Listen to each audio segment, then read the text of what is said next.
ఉస్మాన్ సాగర్, హిమాయత్ సాగర్లు భవిష్యత్తులో కాలగర్భంలో కలిసిపోతాయా? నిండా నీరున్న దాహార్తి తీర్చలేని హుస్సేన్ సాగర్లా మారిపోతాయా? జలాశయాల పరిరక్షణ కోసం తీసుకొచ్చిన 111 జీవో పడకేసిందా? కబ్జాదారుల ప్రవాహంలో కొట్టుకుపోనుందా? ఇంతకీ 111 జీవో ఏం చెబుతోంది? నీటి వనరులను ముంచే రియల్ మాఫియా ప్రయత్నాలేంటి? పంచి ఉన్న జంట జలాశయాలపై టీవీ9 గ్రౌండ్ రిపోర్ట్.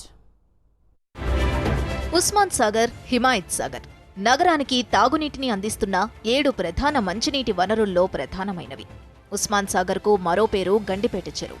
దీని సామర్థ్యం 3.900 టీఎంసీలు. ఇక హిమాయత్ సాగర్ 2.960 టీఎంసీల సామర్థ్యం కలిగి ఉన్న జలాశయం. సింగూరు, మంజీరా, అక్కంపల్లి, కృష్ణా జలాల కంటే పూర్వం నుంచే జంట నగరవాసుల దాహార్తిని తీర్చుతున్న జలవనరులు. 40 కిలోమీటర్ల విస్తీర్ణంలో ఉస్మాన్ సాగర్, 20 కిలోమీటర్ల పరివాహకంతో హిమాయత్ సాగర్లో ప్రవహిస్తున్నాయి. ప్రముఖ ఇంజనీర్ మోక్షగుండం విశ్వేశ్వరయ్య కార్యరూపంతో నిర్మితమైన ఈ జలాశయాలు మూసీ, ఈసా నదుల వరదను ఎదుర్కొని ప్రధాన మంచినీటి వనరుగా రూపొందాయి. ఈ జలాశయాల ద్వారా ప్రతిరోజు 47 మిలియన్ గ్యాలన్ల నీరు హైదరాబాద్తో పాటు శివారు ప్రాంత ప్రజలకు దాహార్తిని తీర్చుతున్నాయి. 1996 మార్చి 8వ తేదీన జంట జలాశయాల రక్షణ కోసం ప్రభుత్వం 111 జీవోను రూపొందించింది. అంతకు ముందున్న జీవో 50, తరువాత ఇచ్చిన జీవోలను మరింతగా పటిష్టం చేస్తూ 111 జీవోను జారీ చేసింది. ఈ జీవో ప్రకారం జంట జలాశయాలకు 10 కిలోమీటర్ల దూరంలో ఎలాంటి కట్టడాలు ఉండరాదు, నీటిని నాశనం చేసే ఎలాంటి చర్యలు ఉండరాదు, కేవలం వ్యవసాయ క్షేత్రాలుగానే ఉండాలనేది జీవో సారాంశం. ఇలా జలాశయాల ఎగువ ప్రాంతంలో ఉన్న 84 గ్రామాలు ఈ జీవో పరిధిలో చేరాయి. జంట జలాశయాల ఉనికికే ముప్పు ఏర్పడిందా? అక్రమార్కుల కన్ను జలాశయాల పరివాహక ప్రాంతాలపై పడిందా? ప్రభుత్వం జారీ చేసిన 111 జీవో ఏం చెబుతోంది? మరి ఇక్కడ జరుగుతోందేంటి? ప్రశాంతంగా కనిపిస్తున్న జంట జలాశయాల లోతుల్లో కాలుష్యం, కబ్జాలు ప్రవహిస్తున్నాయి. తరచి చూస్తే రిజర్వాయర్ల ఉనికినే సవాల్ చేస్తున్నాయి. 111 జీవో ఉల్లంఘనను ఒక్క మాటలో చెప్పాలంటే ఈ జంట జలాశయాలను ఆక్రమించడమే. ఇప్పుడున్న పరిస్థితులను చూస్తుంటే కాలుష్యం, కబ్జాలు ఈ జలాశయాలను మింగేయడానికి ఇంకెంతో కాలం పట్టకపోవచ్చు. అయితే కొంతకాలానికి జలాశయాలు మన మంచినీటి అవసరాలను తీర్చలేకపోవచ్చు. కానీ హైదరాబాద్ నగరానికి వరద ముంపు నుంచి రక్షించే రక్షణ కవచాలు ఇవేనని గుర్తించాల్సిన అవసరం ఎంతైనా ఉంది. గండిపేట పరిసర ప్రాంతాల్లో అడుగడుగునా 111 జీవోకు భిన్నమైన పరిస్థితులే కనిపిస్తున్నాయి.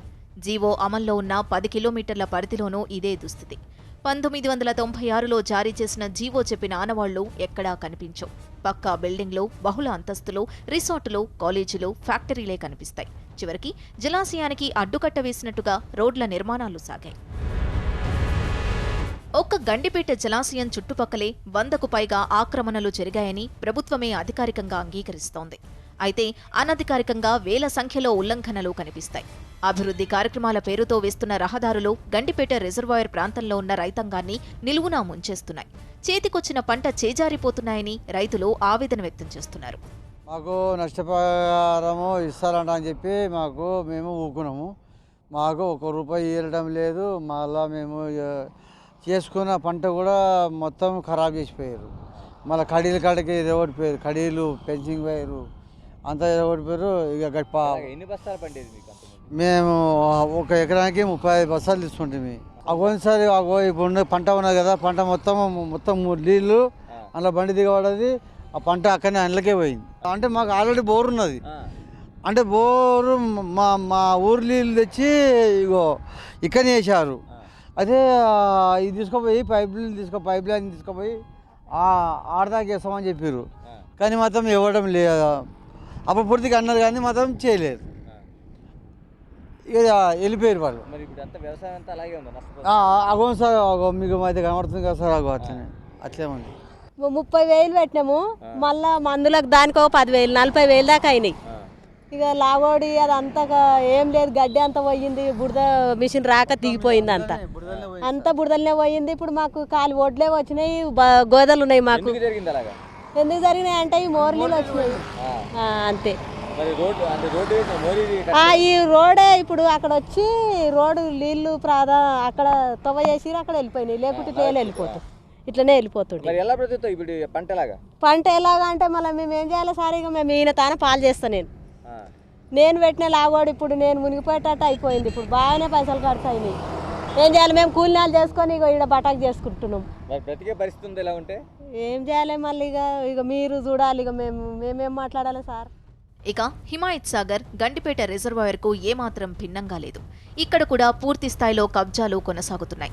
111 జీవోను రియల్ మాఫియా నిర్భయంగా ఉల్లంఘిస్తోంది. ఆక్రమణలతో జలాశయం కుచించుకుపోవడమే కాదు, హాని చేసే బ్యాక్టీరియా కూడా దాడి చేసినట్టు నివేదికలు వెల్లడిస్తున్నాయి. 500 రకాల బ్యాక్టీరియా జంట జలాశయాల్లోని నీటిలో తిష్టవేసినట్లు పొల్యూషన్ కంట్రోల్ బోర్డుకు కూడా సర్వేలు గతంలోనే తేల్చి చెప్పాయి. హిమాయత్ సాగర్ నీటిని ముట్టుకుంటేనే అంటువ్యాధులు వచ్చేలా మారిపోయాయని స్థానికులు ఆవేదన వ్యక్తం చేస్తున్నారు. ఇక్కడ మా తాతలు ముత్తాతలు పుట్టినప్పటి నుంచి ఇక్కడే ఉంటున్నామండి. నీళ్ళు అప్పటికిప్పటికి తేడా ఏముంది? నీళ్ళు అప్పుడు మేము తాగే నీళ్ళు అండి ఇవి. ఈ తాగే నీళ్ళు ఇప్పుడు పచ్చంగా కనపడుతున్నాయి. అప్పుడేమో తెల్లంగా డబ్బులు వేసినా ఆగపడేది. అటువంటి నీళ్ళు చుట్టూ గ్రామాలు ఉన్నాయి. ఆ గ్రామాల మైలంతా డేనిస్ లైను వాళ్ళు చేసిన రోత అంతా ఈ చెరువులోకి వస్తుంది. ఫ్యాక్టరీలు ఇవన్నీ కలిపి దీంట్లోకే వదిలేసినారు. ఆ నీళ్ళు వచ్చటంలా ఈ మనుషులు ఇంట్లోకి దిగి స్నానం చేద్దామంటే దురద వచ్చేస్తుంది. అస్సలు పనికిరాదండి తాగడానికి. అసలు ఈ నీళ్ళు పట్టుకున్నా పాపం అంతా రోత అయిపోయినాయి. ఇక్కడ హిమాయసాగర్ అర్జున్ వాడకట్టు ఉంది. ఆ నీళ్ళు కూడా అందులోకే ఇడిచినారు. అవి చెరువు నిండినప్పుడు ఆ రోత అంతా కూడా ఇళ్ళనే కలుస్తుంది. ఇప్పుడు ఏం చేసినారు? ఇంకొక లైన్ వేసి ఇక్కడ తిప్పినారు. అది ఇక్కడ వస్తుందో లేదో తెలియదు. కానీ మటుకు ఈ నీళ్ళు ఇప్పుడు తాగడానికి కానీ అప్ప జంక్షన్కి పోతున్నాయి అంటారు డైలీ. అప్ప జంక్షన్లో ఫిల్టర్ చేసుకొని వాళ్ళ స్నానాలకు దేనికో వాడుకుంటున్నారు. తాగడానికి మాత్రం రావు. ఈరోజు మా యొక్క బిడ్డలకు, మా యొక్క బాబులకు, మా యొక్క కొడుకులకు కానీ లేకపోతే మాకు కానీ జీవో పెట్టిన తర్వాత మా భూములను విషపూరితమైన భూములుగా పరిగణించడం జరిగింది. మరి విషపూరితమైన భూములని పరీక్షించడం జరిగినప్పుడు ప్రభుత్వాలు, గత ప్రభుత్వాలు ఏవైతున్నాయో ఇప్పటి వరకు అనేక రకాల సమస్యలకు సంబంధించినటువంటి బిల్డింగ్లు ఏర్పాటు చేయడం జరిగింది. మరి మేము బ్రతకడానికి 2 రూములు 3 రూములు కట్టుకొని బతకాలని గ్రామానికి పక్కన ఉన్నటువంటి సర్వే నెంబర్లలో కానీ ఎక్కడన్నా కానీ మేము ఇల్లు కట్టుకోవడానికి ఏర్పాటు చేసుకున్నటువంటి జాగలను మళ్ళీ కూల్చివేయాలని చెప్పి ఇప్పుడున్న అధికారులు దాన్ని ఆర్డర్లు ఇవ్వడం జరుగుతుంది. మరి అదే అధికారులు మాకు ఏదైతే ప్రజలు లోకల్లో ఉన్నారో అలాంటి ప్రజలకు వాళ్ళే ప్రత్యామ్నాయం ఏర్పాటు చేసి మరి ఎలాగ చెరువులను రక్షించాలనో వాళ్ళు కూడా మాకు సూచించాలి. ఈ నేపథ్యంలో 111 జీవో ఉల్లంఘిస్తున్న వారిపై అధికారులు చర్యలు ఎందుకు తీసుకోవడం లేదు? జీవో అమలు చేయాల్సిన అధికార యంత్రాంగం ఏం చేస్తున్నట్టు అనే ప్రశ్నలు ఉత్పన్నమవుతున్నాయి. చాలా జీవోలు కాగితాలకే పరిమితమయ్యాయా? అదే దుస్థితి జంట జలాశయాల విషయంలోనూ కొనసాగుతోందా? నిబంధనలన్నీ నీటి మీద రాతల్లా మారిపోయాయా? రియల్ ఎస్టేట్ మాఫియానే కాదు, బడాబాబులు సైతం ఖరీదైన వ్యాపార కేంద్రాలుగా ఈ ప్రాంతాన్ని మార్చేశారా? 111 జీవో తీసుకొచ్చింది మంచినీటి వనరుల రక్షణ కోసం. అవి కలుషితమైతే ప్రజల జీవనాధారం దెబ్బతింటుంది. ఈ జీవో జారీ చేయడంలో జలమండలితో పాటు పొల్యూషన్ కంట్రోల్ డిపార్ట్మెంట్, హెచ్ఎండిఏ వంటి శాఖలదే కీలక పాత్ర. అయితే అన్ని శాఖలు తమ బాధ్యతలు మరిచిపోయాయనే ఆరోపణలు వినిపిస్తున్నాయి. మెట్రో వాటర్ బోర్డు మాత్రం కేవలం జలాశయాల గేట్ల దగ్గర నిషేధిత ప్రాంతంగా బోర్డులు పెట్టింది. ప్రజలు ప్రయాణించే మార్గాల గేట్లకు తాళాలు వేసి చేతులు దులిపేసుకుంది. ఒకప్పుడు హైదరాబాద్ నగరానికి ఈ 2 జలాశయాలే దాహర్తిని తీర్చాయి. కానీ ఇప్పుడు మంజీరా, కృష్ణ, గోదావరి జలాలు అందుబాటులోకి వచ్చాయి. వచ్చే నీరు కూడా తగ్గుతోంది. మూసి, ఈశా నదుల పరివాహక ప్రాంతాల్లో వర్షాభావ పరిస్థితులు ఈ జలాశయాలకు నీటి అద్దెని తెస్తున్నాయి. ఈ మొత్తం పరిస్థితులను విశ్లేషించి ఈ జలాశయాల అవసరమే తమకు లేదనే అభిప్రాయాలు వినిపిస్తున్నాయి. అధికారుల పర్యవేక్షణ కొరవడంతో రియల్ మాఫియా రెచ్చిపోతోంది. రాత్రికి రాత్రే వెంచర్లు, బిల్డింగులు వెలుస్తున్నాయి. 111 జీవో ఉన్న కొందరు అధికారుల అండదండలతో రియల్ మాఫియా దందా యథేచ్ఛగా కొనసాగుతోంది. నిజంగా ఇది వినాశనమనే చెప్పాలి. కేవలం 2 జలాశయాలను కనుమరుగు చేయడమే కాదు, పర్యావరణానికి పెద్ద ప్రమాదం తీసుకురావడమే. 1 కోటికి పైగా జనాభా ఉన్న జంట నగర వాసులకు పెద్ద ముప్పే పొంచి ఉంది అంటున్నారు పర్యావరణవేత్తలు. ఈ ఆలోచనలే 111 జీవో రక్షణకు పోరాడుతున్నాయి.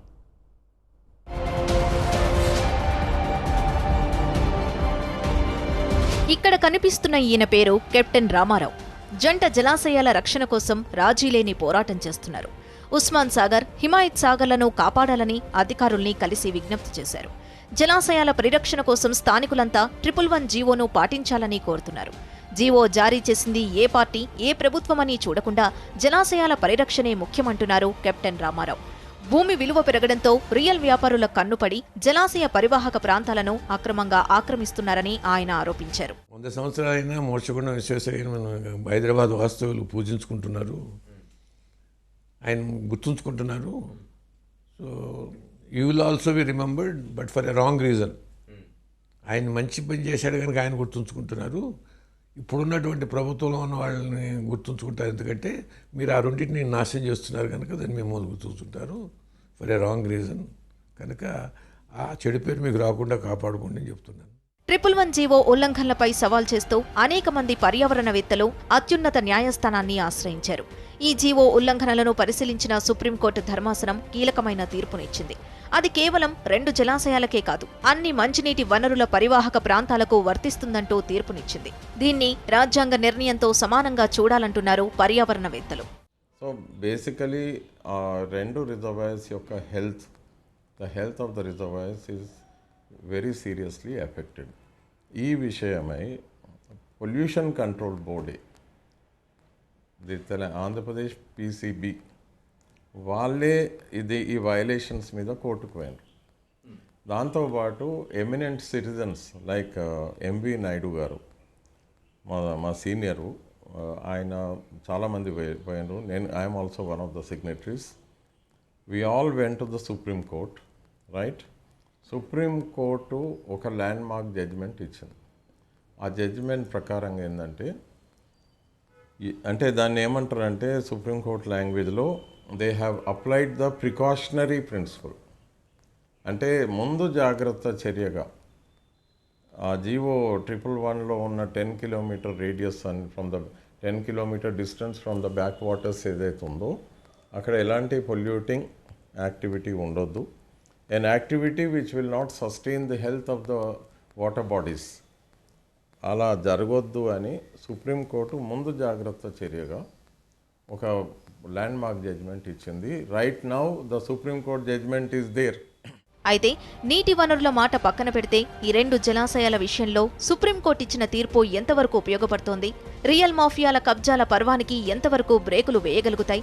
మరోవైపు పర్యావరణవేత్తలు మాత్రం జంట జలాశయాల విషయంలో ప్రభుత్వం కఠినంగా వ్యవహరించాలని కోరుతున్నారు. అత్యున్నత న్యాయస్థానం తీర్పిచ్చిన పరిస్థితుల్లో మార్పు రాలేదు. ఎవరు చెప్పినా ఉల్లంఘనలు మామూలే అన్నట్టు రియల్ మాఫియా వ్యవహరిస్తోందా? యథేచ్ఛగా కొనసాగుతున్న ఆక్రమణలను ఆపేది ఎవరు? అడ్డు అదుపు లేకుండా వ్యవహరిస్తూ కోట్లు విలువ చేసే భూ కబ్జాలకు ఎవరు అడ్డుకట్ట వేస్తారు? సుప్రీంకోర్టు ఇచ్చిన తీర్పు శిరోధార్యం. దీన్ని పాటించాల్సిన బాధ్యత అందరిది. పాటించేలా చేయాల్సిన బాధ్యత అధికార యంత్రాంగానిది. కానీ హిమాయత్ సాగర్, ఉస్మాన్ సాగర్ ప్రాంతంలో అస్సలు కనిపించడం లేదంటున్నారు స్థానికులు. దీంతో సుప్రీం తీర్పును సైతం ఉల్లంఘిస్తున్నారంటూ హైకోర్టును ఆశ్రయించాల్సి వచ్చిందని చెబుతున్నారు. ప్రభుత్వాలు వస్తున్నాయి పోతున్నాయి కానీ ఆ జడ్జిమెంట్ని పట్టించుకోలేదు. దాంతో అనేకమైనటువంటి డెవలప్మెంట్ వచ్చేసినాయి. ప్రగతి రిసార్ట్స్, తర్వాత అనేక engineering colleges, medical colleges, layout development అన్నీ వచ్చినాయి. ఇవి వస్తుంది అని మళ్ళీ మేము హైకోర్టు మళ్ళీ వేసాం. ఇట్లా సుప్రీంకోర్టు ఇచ్చినటువంటి జడ్జిమెంట్ని దాన్ని ఫాలో కావట్లేదని మళ్ళీ హైకోర్టు దగ్గరగా 10 ఏళ్ళు అయింది హైకోర్టులో వేసి జడ్జిమెంట్ కేసు వేసి. సో హైకోర్టు కూడా గవర్నమెంట్ డైరెక్ట్ చేసింది వీటిని కాపాడాలి. గవర్నమెంట్ సర్కులర్ ఇష్యూ చేసింది, ఇది పర్మిట్ చేయకూడదని. సర్కుల్ లాగానే ఉంది, వైలేషన్స్ మాత్రం జరిగిపోతూనే ఉన్నాయి. కనుక యథార్థ పరిస్థితులు తీసుకుంటే హిమాయత్ సాగరు, ఉస్మాన్ సాగరు ధ్వంసం అయిపోతున్నాయి. ఆ క్యాచ్మెంట్ ఏరియా సుప్రీంకోర్టు జడ్జిమెంట్ ఉన్నా, హైకోర్టు డైరెక్టివ్స్ ఉన్నా కూడా. కారణం ఏంటంటే land has become a commodity. So it's a nexus between a land mafia, a bureaucrat and a politician. It is such a powerful nexus. దాన్ని ఎదుర్కొంటూ అనేది చాలా కష్టం. కనుక దీన్ని ఆపటం అనేది దుర్భరమైనటువంటి పరిస్థితి అన్నమాట. అయితే న్యాయస్థానాల తీర్పులను అంత తేలికగా చూసేవారిది అమాయకత్వమే అంటున్నారు దీనిపై పోరాటం చేస్తున్నవారు. జంట జలాశయాలపై ప్రభుత్వాలు, అధికారులు, ప్రజలు, కబ్జాదారులు ఎవరెవరు ఏం చేస్తున్నారో, ఎలాంటి ఆలోచనలు చేస్తున్నారో అత్యున్నత న్యాయస్థానం ఓ కంట కనిపెడుతూనే ఉంటుందంటున్నారు. ప్రతిరోజు ఆడ వయలేషన్స్ అవుతున్నాయి, గవర్నమెంట్స్ పట్టించుకోవట్లేవు. And don't think the Supreme Court does not know all this. Supreme Court is watching the situation. That is the point I want to. ఇక్కడ సుప్రీంకోర్టు చూస్తుందా చేస్తుందా అని వీళ్ళు అనుకుంటున్నారు, కానీ everything is being monitored and the responsibility of ensuring the compliance of the Supreme Court orders is the chief secretary. It is with the chief secretary. Chief secretary చేయకపోతే someday he will be hauled up. ఒక్క పైసా ఖర్చు లేకుండా నీటివాలు, గ్రావిటీతో నీరందించే అపురూపమైన జలాశయాలు ఈ రెండు తెలుగు రాష్ట్రాల్లోనూ మంచినీటి వనరుల పరిరక్షణకు తీసుకునే నిర్లక్ష్యం ప్రపంచంలో ఎక్కడా కనిపించదంటున్నారు. అభివృద్ధి అంటే కేవలం కాంక్రీట్ జంగిల్గా పర్యావరణాన్ని కాలుష్యంతో నింపేలా ఉండాల్సిన అవసరం లేదు. దీనికి ప్రత్యామ్నాయాలు ఆలోచించాలంటున్నారు ఎన్విరాన్మెంట్ సైంటిస్టులు. ఇది మొదలై 20 ఏళ్ళు దాటింది. అప్పటి నుంచి రియల్ ఎస్టేట్ వాళ్ళ ఒత్తిళ్లు ఉండడంతో ఏ ప్రభుత్వం వచ్చినా కూడా ఆ ఒత్తిళ్లకు లొంగుతుంది అన్నది నా భయం. ఆ ఒత్తిళ్లకు లొంగాల్సిన పని లేదు. ఇంటర్నేషనల్ కేస్ స్టడీస్ ఉన్నాయి.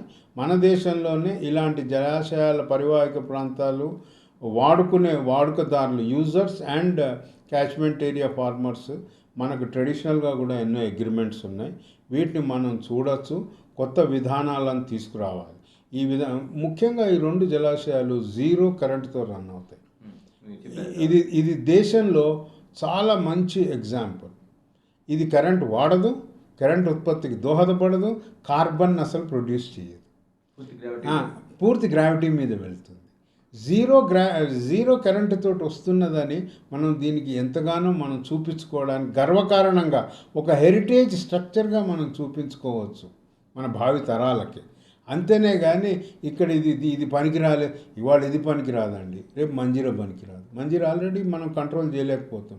ఎల్లుండి కృష్ణా పనికిరాదు, కృష్ణా ఆల్రెడీ పొల్యూట్ అయ్యింది. ఎల్లుండి తర్వాత గోదావరి పొల్యూట్ అవుతుంది. ఆ తర్వాత గంగకి వెళ్తామా, హిమాలయాన్ని తగలెట్టుకొని నీళ్లు తీసుకొస్తామా? ఉన్న వనరులను రక్షించుకోవాలని మొన్ననే సుప్రీంకోర్టు ఎన్జిటి ఆర్డర్ ఇచ్చింది బెంగళూరు వాళ్ళకి. బెంగళూరు నగరంలో ఇన్ని చెరువులు ఉండగా మీరు బయట నుంచి నీళ్లు తీసుకురావాల్సిన అవసరం ఏముంది, నివేదిక సబ్మిట్ చేయండి అంది. మనకు అదే వర్తిస్తుంది. వీటన్నింటినీ దృష్టిలో పెట్టుకొని GO 111 పైన శాస్త్రీయంగా, లీగల్గా, ఎకనామిక్, సోషల్ డిబేట్ జరగాలి. హైదరాబాద్ నగరం నడిబొడ్డున కనిపించే హుస్సేన్ సాగర్ 70వ దశకం వరకు తాగునీటి తటాకం. కానీ ఇప్పుడు దాని నుంచి చుక్క నీటిని కూడా వినియోగించుకోలేని దుస్థితి. కాలుష్యానికి అతిపెద్ద care of address Hussain Sagar. ఎన్ని కోట్లు వెచ్చించినా దాన్ని సరిచేయలేని పరిస్థితి.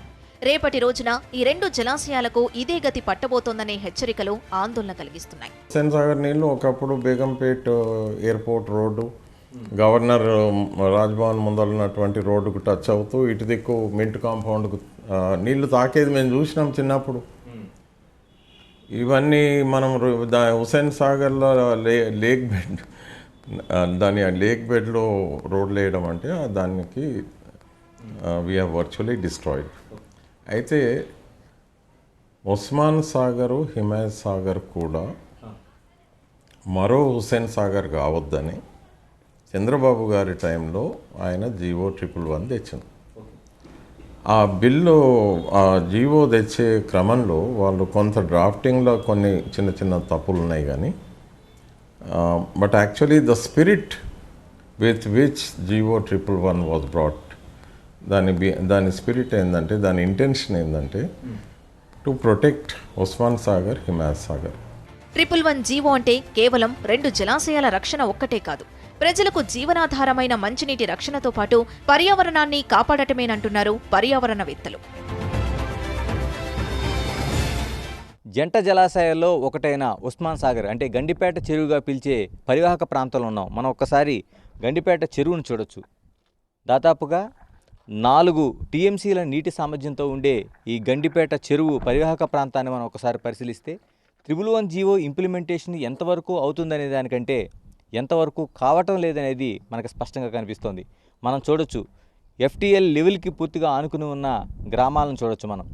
ఇక్కడ నిబంధనల ప్రకారం 111 జీవో ప్రకారం కేవలం చిన్న చిన్న ఇళ్ళు మాత్రం నిర్మించుకోవడానికి ఉంది. మరోవైపు ఏదైతే పరివాహక ప్రాంతంలో ఉన్న 84 గ్రామాలు అంటే దాదాపు FTL నుంచి 10 కిలోమీటర్ల పరిధిలో ఉండే ఈ పరివాహక ప్రాంతం ఏదైనా సరే టోటల్గా 80% అనేది వ్యవసాయ క్షేత్రాలుగానే ఉండాల్సిన అవసరం ఉంది. మరోవైపు పశు సంపద పెంచుకోవచ్చు, వ్యవసాయం చేయొచ్చు, ఇతర ఫలసాయానికి సంబంధించినవి మనం చేయాల్సిన అవసరం ఉంది.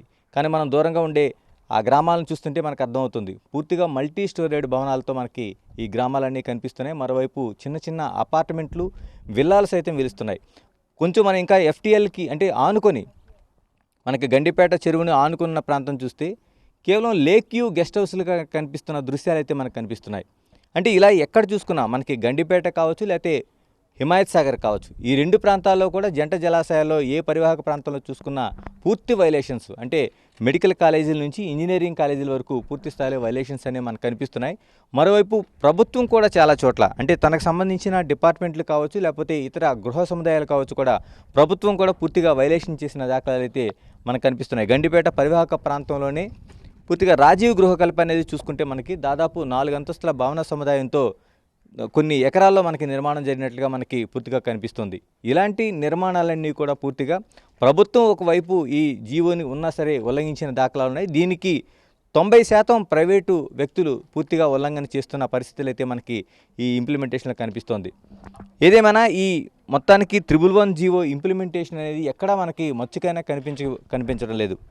ఈ పరిస్థితి దాదాపు 1996లో జీవో చేస్తే ఇప్పటికీ దాదాపు జీవో జారీ చేసిన నాటి నుంచి ఇప్పటి వరకు కూడా ఎక్కువ వైలేషన్స్ అంటే ప్రభుత్వ లెక్కల ప్రకారమే 100కు పైగా వైలేషన్స్ అనేవి లెక్కలు వేస్తే పూర్తిగా చూసుకుంటే వేల సంఖ్యలో అంటే అటు వ్యాపార సంస్థలు కావచ్చు, పరిశ్రమలు కావచ్చు, ఇంజనీరింగ్ కాలేజీలు కావచ్చు, రిసార్ట్స్ కావచ్చు, ఏదైతే పర్యావరణానికి గండిపేట మంచినీటి అంటే ఈ రెండు జంట జలాశయాల మంచినీటికి ఎంత ముప్పు విషయాన్ని కలిగించాలో అన్ని చర్యలు మనకు పూర్తిగా ఇక్కడ స్పష్టంగా కనిపిస్తున్నాయి. Camera person